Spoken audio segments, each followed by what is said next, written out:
Hello, ഇന്ന് നമുക്ക് വളരെ പെട്ടെന്ന് തയ്യാറാക്കാൻ പറ്റുന്ന ഒരു ക്യാബേജ് ചട്നിയാണ് ഞാൻ ചെയ്യാൻ പോകുന്നത്. അപ്പോൾ അതിനാവശ്യമുള്ള സാധനങ്ങൾ എന്തൊക്കെയാണെന്ന് നോക്കാം. ക്യാബേജ് ചെറുതായിട്ട് അരിഞ്ഞ്, ഇതൊരു ഏകദേശം ഒരു 3.5 കപ്പോളം ഉണ്ട്. ഒരു ചെറിയ ക്യാബേജ് മുഴുവനായിട്ട് അരിഞ്ഞതാണ്.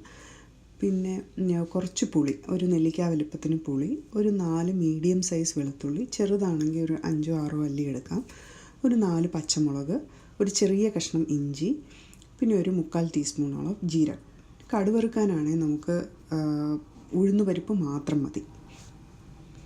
ഇപ്പം ഞാനൊരു കടായിയിൽ 1 ടേബിൾ സ്പൂണോളം എണ്ണ ഒഴിച്ച് ചൂടാക്കാൻ വെച്ചിട്ടുണ്ട്.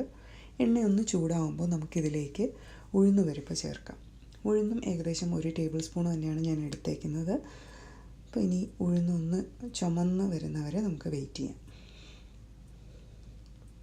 ഉഴുന്ന് ഏകദേശം ശരിയായിട്ടുണ്ട്. അപ്പോൾ ഇനി ഇതിലേക്ക് നമ്മൾ അരിഞ്ഞു വെച്ച ക്യാബേജും പച്ചമുളകും എല്ലാം ചേർക്കാം.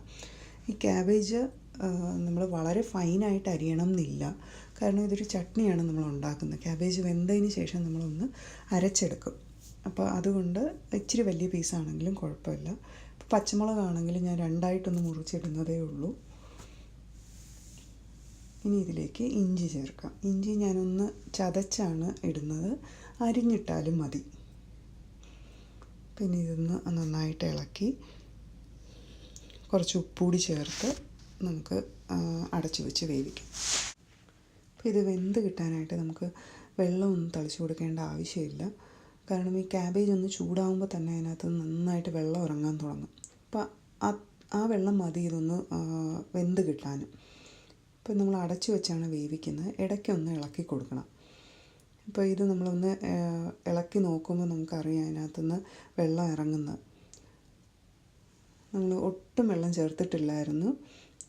ഇപ്പോൾ ഇത് കാണുമ്പോൾ അറിയാം, നമുക്കത് വെള്ളം ഇറങ്ങി വരുന്നത് കാണാൻ പറ്റും.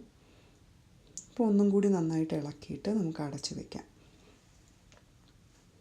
ശരിക്കും ക്യാബേജ് എന്ന് പറയുന്ന വൈറ്റമിൻ കെയും വൈറ്റമിൻ സി എല്ലാം റിച്ച് ആയിട്ടുള്ളൊരു വെജിറ്റബിളാണ്.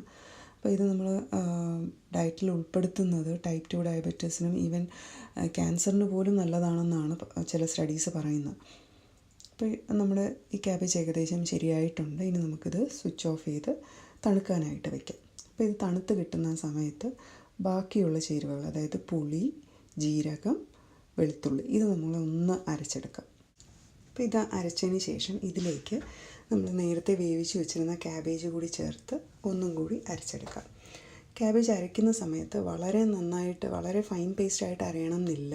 ഏകദേശം ഇങ്ങനെയാണ് അതിൻ്റെ ഒരു ടെക്സ്ചർ ഇരിക്കുന്നത്. അപ്പം നമ്മുടെ ക്യാബേജ് ചട്നി റെഡി ആയിട്ടുണ്ട്. ഇത് വളരെ പെട്ടെന്ന് 10 മിനിറ്റ് കൊണ്ട് ഉണ്ടാക്കാൻ പറ്റുന്ന ഒരു ചട്നിയാണ്. എല്ലാവരും ട്രൈ ചെയ്ത് നോക്കണം. എനിക്കറിയാം ഇത് കാണുമ്പോൾ ഭയങ്കര അപ്പീലിംഗ് ഒന്നും അല്ല ഇത്, പക്ഷേ ആക്ച്വലി നല്ല ടേസ്റ്റാണ്, നല്ല ഹെൽത്തിയാണ്. ഇതിനകത്ത് നമ്മൾ വെളുത്തുള്ളി, ജീരകം എല്ലാം പച്ചയ്ക്കാണ് അരച്ച് ചേർക്കുന്നത്. എണ്ണയാണെങ്കിലും ആകെ 1 ടേബിൾ സ്പൂൺ എണ്ണയെ യൂസ് ചെയ്യുന്നുള്ളൂ. അപ്പോൾ എല്ലാവരും ട്രൈ ചെയ്ത് നോക്കണം. Thanks a lot for watching. By.